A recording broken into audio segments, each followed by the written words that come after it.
All good? Yes, it works fantastic. Yay. I'm so excited. Before you start the interview, can I just have one clarification? You can have as many as you'd like. It's very organic. So do you want me to talk about what I teach regarding organization, or do you want me to talk about my own struggles/systems for my own business around organization? All of it. Okay, cool. I'll just let you lead it then. Right. So the whole point of having these conversations is, one, I want to quote experts in the field in general that have either clutter stories, experiences, challenges, or successes. And so I'm trying to gain content and research for my upcoming book. And I'm not sure how you found me, so we're going to dive into that too. Because I'm so excited because I read up on you. And I was so in love. I was like, oh my gosh, I'm so excited for this interview. We'll get into all of that. So yes, so tell me a little bit how you found me and why you wanted to participate in this interview. Well, somebody actually tagged me in a post that you posted on Facebook. And I have a lot of followers. I started on Facebook early on, and in those days there were no business pages, and they said, friend everybody. So I have like 5,000 friends I don't really know, but they kind of know me, and you may or may not have noticed as you did the research that my husband went through a cancer journey and then died of cancer, and so a lot of people we connected because I wrote a blog, and I'm actually going to write a book, so it'll be great to have a little bit of a connection with you, but I'm going to turn that blog into a book. And she just said, Julianne Jones, right up your alley, and I thought, what the heck? I would love to be involved in. I'm the systems queen. Organization is my thing, so anything like this that I can contribute to, I love to. So I wrote in, and so cool. Here I am. I'm so excited. I love your story, and I love your journey, and I love how vulnerable you were, and I really connect with people that are brave enough to do that. And as you know, in this line of work, it's never about the thing you're doing. There's always a story. There's always this human connection element to it. So thank you for sharing that for everybody to connect to. And so, gosh, where can I start? My brain's all over. I just got off work, so I apologize. I'm looking so fabulous. No problem. Yes. So one thing I wanted to tell you, and also I will send a link for you at the end of this interview. My publisher is having a boot camp this next weekend. And so if you are interested in writing a book, I can tell you that in those 3 days, I had everything I needed to do it myself. It was pretty amazing. Like, I had a book in my head for 5 years at least. I've been talking about writing this book, and in 3 days I was able to get it out on paper. I had a blueprint for everything I needed to self-publish if I wanted to do that. Wow. So I'll send you a link if you want to come to that. You're more than welcome, because it was life-changing for me. This weekend, or like day after tomorrow? Next weekend. Okay. Yeah, I'd be definitely interested in that. Yes. So first, let's tell everyone who you are and what your gifts are, what you're doing with your business. Okay, well, my name is Julianne Jones, and I have been a coach and trainer, speaker in the mostly direct sales home party plan arena since 2004, 3. I've been training. I was an active direct seller prior to that, and I really predominantly was a speaker until 2008, and at the end of that year, the recession hit, and I did 52 speaking engagements in 2008, and I found myself with nothing on my books, and a single mom with 2 little kids at the end of that year, and so I thought, well, clearly I'm not going to be sharing my information from the stage for a while, so I better figure out how to do that, and that was right at the beginning of the Facebook, revolution, sort of, and so I actually partnered with another trainer, and we taught a modular course to direct sellers on how to use the internet to, build your business. And that was my first foray into internet marketing, and I really built a really strong business using the internet. I made more in 2009 with 2 speaking engagements total than I had all of 2008. Sure. And it was a blessing. It felt like a tragedy in the beginning as I was going through it, but then I married my husband and he got cancer in 2013, and I could not have. I had 2 speaking engagements in those 2.5 years that he was sick before he died, and both of them there were medical emergencies, and it was all this drama for me to travel. And if I hadn't had my virtual business, I don't know what we would have done. So it was really a huge blessing. And now I'm getting back into speaking. He died about 18 months ago, and I'm getting back out and getting back on the stage, and it's really been a huge blessing for me because it's what I love to do. It's what I'm best at. And I teach home party plan tools, but then I also created a program around organization for direct sellers because everybody struggles with that. Particularly anybody who works from home or has a business from home. The inventory alone is just insane for people to manage. Well, and keep time management and keeping track of follow-up and all that. And so I put together a program called Get Organized to Take Back Your Life. And it's just been really well received. And I've taught from the stage on that program. And I love the material because it's very simple. Organization is really very simple. People just tend to make it complicated. Right. And I teach really specific step-by-step, here's what you need to do to get your office organized and your filing system in place, and the concept that everything is energy. And if you have stuff in your environment that's cluttering it up, it's stealing your energy. And that concept alone is life-changing when people really get it. Yeah, absolutely. So I'm going to just dive right into your dirty business. I hope you don't mind, but this is just how I am. Sure, totally, please. Because I too have had a cancer journey, not of my own, but one of my she was actually a client of mine who reached out to me. She was, I believe, 34 or 36 years old at the time and diagnosed with stage 4 breast cancer. She called me and she said, my husband just passed away a few months ago from cystic fibrosis. I was just diagnosed. I need help. And, cancer is a very interesting thing, much like death, and unfortunately, you've also, I'm sure, experienced, people just get weird. People get weird when somebody gets sick or is dying, and she was just left by herself to kind of deal with her cancer, so to speak, or that's so she felt, anyway. Okay. And when I met her, I have a tendency to fall in love with people just so instantly, especially when they share these kind of intimate moments. I think that's what our humanity is all about and what allows us to connect. And through organizing, I would help her with anything, and it is because if you're feeling sick, if you're tired and you're drained, you still have all the same things you have to do when you're busy doing them. Imagine doing that when, you're sick or you're going to appointments and it's not even manageable. And so share with me your experience about that kind of cancer journey and how kind of, having this business and the ability to know, okay, if I can clear the clutter, this will allow me to focus on this. So tell me a little bit about that journey for you. I talk all the time in my live events about my systems and getting my systems in place years ago. Because when I first started direct sales, I was really successful really early on, very quickly, and it got overwhelming. And I got to a point where I realized I had to get some systems in place around my business or I was going to burn out. And so I already kind of had that mentality. And I had a really clear launch-driven business. I would do free webinars, sell a program, and I basically did 4 or 5 of those a year and a couple of affiliate launches, and that very easily paid our bills. So when he got sick, I already had that model in place.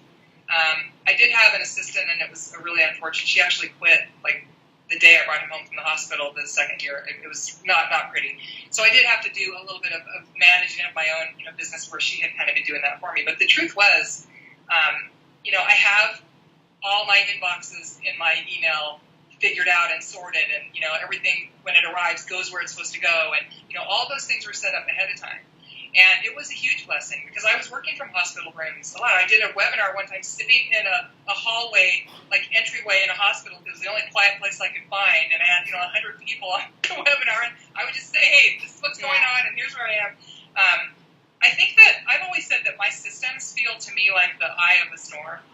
You know, it's that place that organization is a high value for me. And I know not everybody, that's natural for them, right? But it's the place where I can retreat, or could always retreat when things felt overwhelming. Like, I knew my desk was always going to be in order, and I knew, that I had a fairly regular schedule for my business, and that was also flexible. But it just, for me, I think it makes me feel grounded. And I mean, there is no certainty when you're dealing with a cancer patient. And my husband had metastatic melanoma. He was stage 4 pretty much from the beginning, and they gave him a year to live.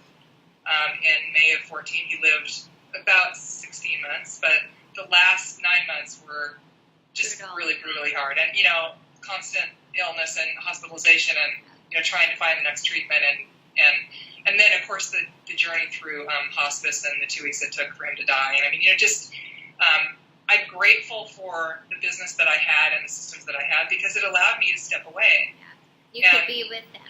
And be with them. And I'll tell you, the message that I end my live engagements with now is, during that 2 weeks that he was dying, I really didn't worry about checking my email, or, I'd always been kind of a workaholic. I wasn't answering the phone or checking Facebook or whatever. My family and I put away our electronics, and we were present with him and with each other. And I will never regret that, because, the email's always there. You can open it tomorrow. It's not that crisis, if it's a crisis, isn't going anywhere. And I would give anything to have one more minute with him. And that time that I spent with him, at the end of his life, was just precious. And I say to my live audiences, if you are one of those people that's constantly checking your phone and, responding, stop it. Yeah. Because nothing that you see on a screen is as important as the people that are standing right in front of you. And it's usually a pretty big aha moment for those audiences. Well, and you're so brave for saying that, because it's one thing to say it, and it's another thing to live it. And I've walked that fiery path myself with her through hospice and everything, and was holding her as she died and took her last breath. It's tremendous pain to walk through that with somebody. But at the end of the day, and myself too, there was nothing else but her at that moment, and to shut everything else off, and it was okay, and it was intentional. And I think that we get so distracted with all this mental clutter of what I should be doing or have to be doing, and it's like, no, clear your brain and be present, because you can't get these moments back. And these are the moments that, even though they are hard and they will break you apart from the inside out, you want them. You don't feel like that in the moment. You're wanting to numb yourself. You're wanting to be any other place, but then it's like everything. Those moments are everything. It is. Yeah, it's a dichotomy. I mean, I know by the time he died, I've never wanted something and dreaded something so much in my life, because it had just been such a horrific 48 hours, and we wanted him to go, and yet in that moment that he passed, there was this panic of no, it's a real, I've never experienced anything like it before, and I probably never will again, for sure. It changed me as a person. There's no doubt about that. Absolutely. And it's the whole, I think so many people say, oh, I'm busy. I think they busy themselves, or in some case numb themselves with busyness, so that they don't have to. I was just reading or listening to a Super Soul Sunday episode on my podcast. I'm all about it now. And I'm religiously listening to it in my car, and I think she was interviewing, I'm going to butcher her name, I have to look it up, but she was interviewing this gal, and she was saying that people were afraid to be lonely. They're afraid to do the uncomfortable, but what you realize is you can do it, and you push through it. For me, I had to heavily lean on faith, and when you go to these different routes, all of this becomes background noise. The Facebook, the checking the phones, the emails, the phone calls, the to-do list. They're all, like you said, going to still be there when you walk through the hard stuff. So thank you. I think there's I actually wrote an article one time called The Myth of Overwhelm. And I really think that we as a society, especially women in our society, almost use that as a crutch. Oh, I'm overwhelmed. Well, what does that really mean? When you break it down and you really look at what's overwhelming you, it's really, you're overwhelmed with being overwhelmed. Right. You know, it's like you've bought into that. And the truth is, if you took 3 or 4 hours, you'd probably have the to-do list done, and then what would you do with yourself? And that's so true. I just sat with a girlfriend of mine yesterday. She's like, I'm spinning my wheels. She's looking at me. She's like checked out. And I'm like, girl, I get it. Because I've been, I do all kinds of things with my life. And I fill my life with all these projects and things I want to do because I live with the notion of upholding somebody when they die, and I know that life is precious, so I'm going to do everything I want to do in this lifetime. May not do it all perfectly, but I'm going to do it.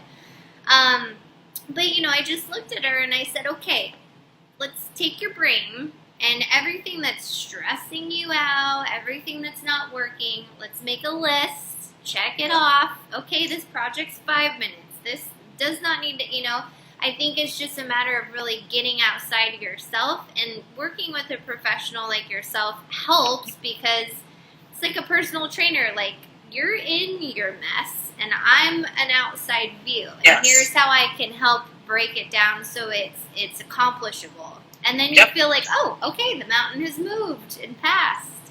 Yeah. And it's easier than you think. I love coaching because there's no preparation, and all you really have to do is hold the space, hold up a mirror, help that person sort through it, and at the end of that half hour, they go, oh, okay, now I see my way clear. It's I love it.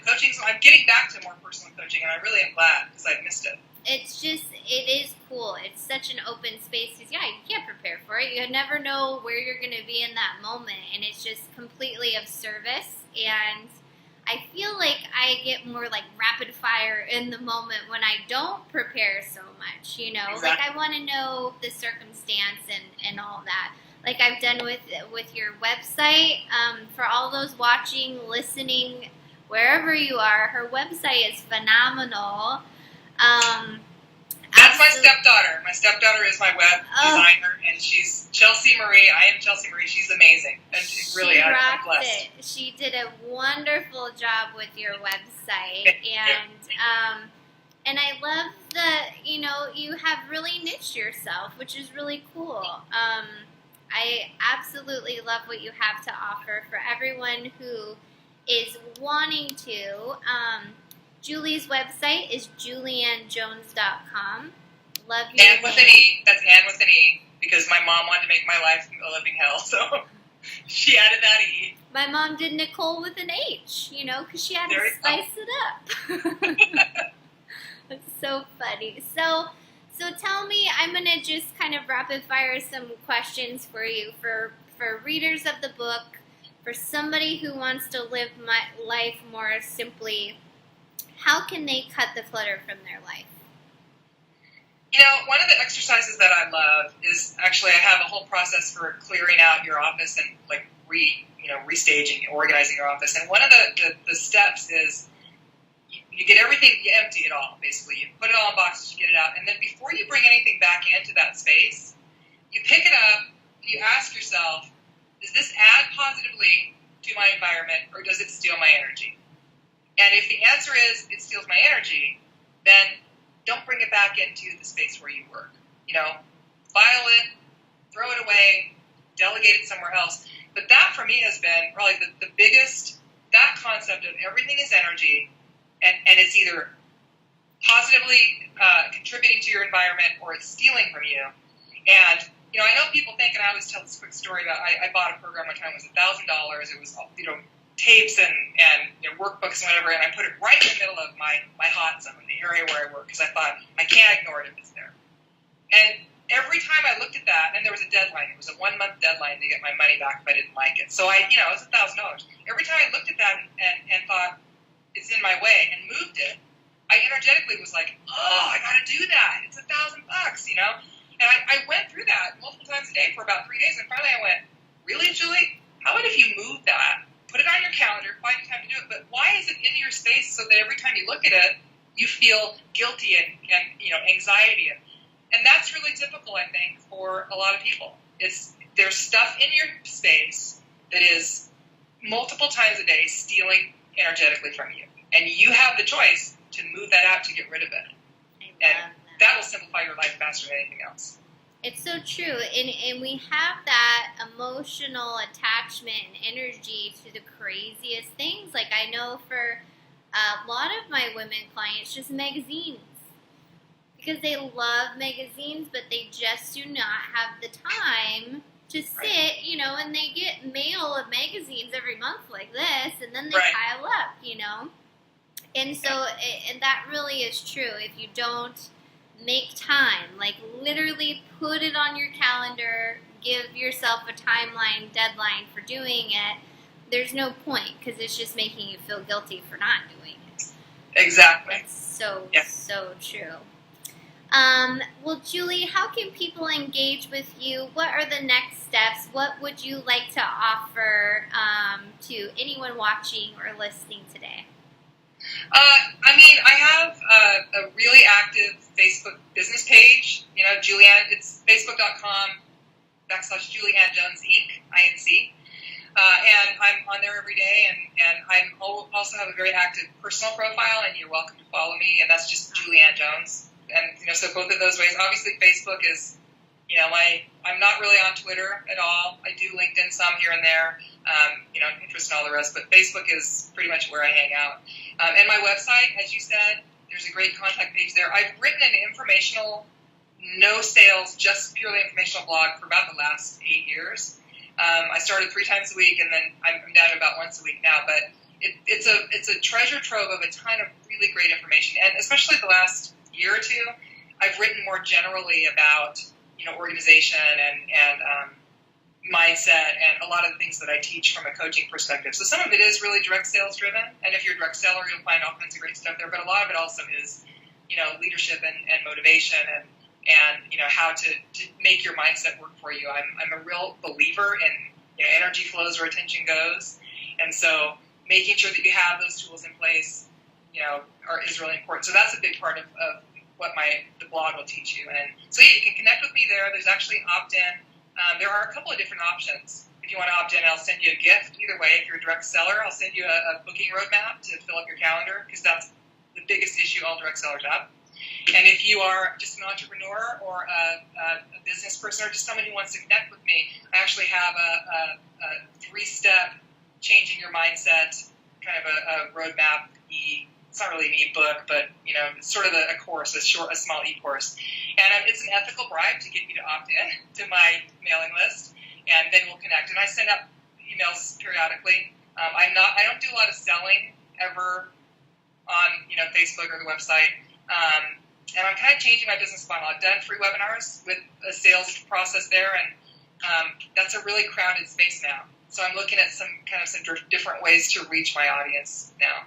So things are in transition. I'm not exactly sure what that'll look like, but I promise if you're on the ride with me, it'll be interesting, and I'll keep you updated. Because my ex-husband, my kid's dad, always said, if I have a thought in my head, it falls right out of my mouth, and that pretty much ends up on Facebook. So I share a lot. I'm very authentic.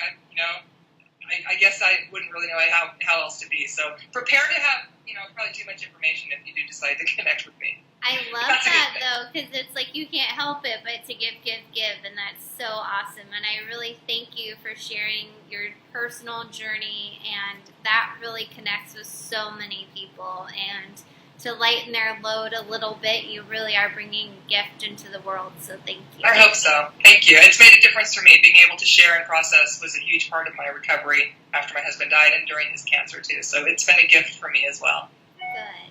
So glad. Well, thank you so much for spending this time with me, and thank you. I will be following up with you here shortly via email. But until next time, I'll see you. Thank you. Thanks, Julianne. Bye bye. Bye bye.